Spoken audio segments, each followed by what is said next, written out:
L'avenir de la Palestine est plus qu'incertain.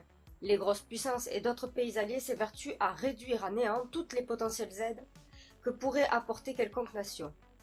Les moyens utilisés pour ce faire sont les médias, les réunions politiques, les menaces et les chantages, comme le pouvoir de déstabilisation, fermer les voies commerciales, etc.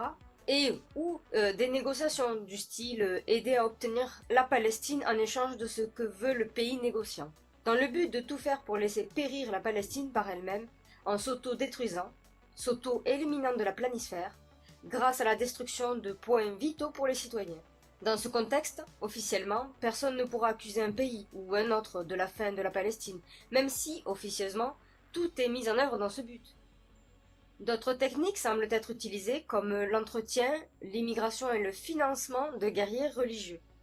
Le souhait derrière cette technique est de faire en sorte qu'une partie de la population palestinienne cède à l'envie de vengeance et de colère, une fois dans le désespoir total.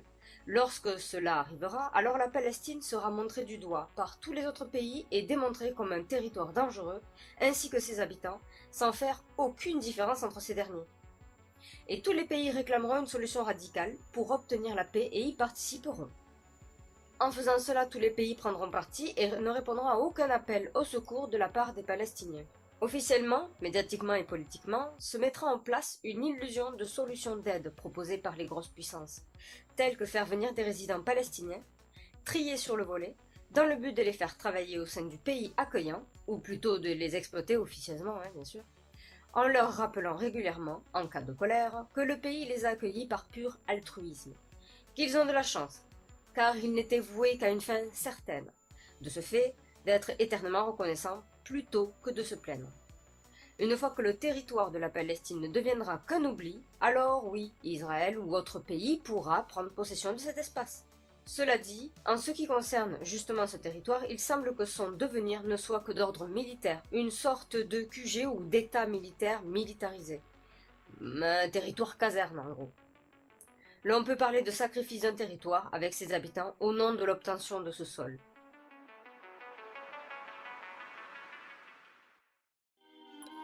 J'espère que mon partage vous a plu. Je vous invite à vous abonner et à activer la petite cloche des notifications pour être averti de mes futures vidéos.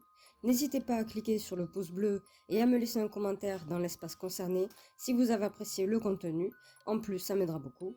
Le sujet plus détaillé et complet du résumé que vous venez de voir se trouve en cliquant sur le lien au-dessus de cette vidéo. Je vous dis donc rendez-vous au prochain sujet traité.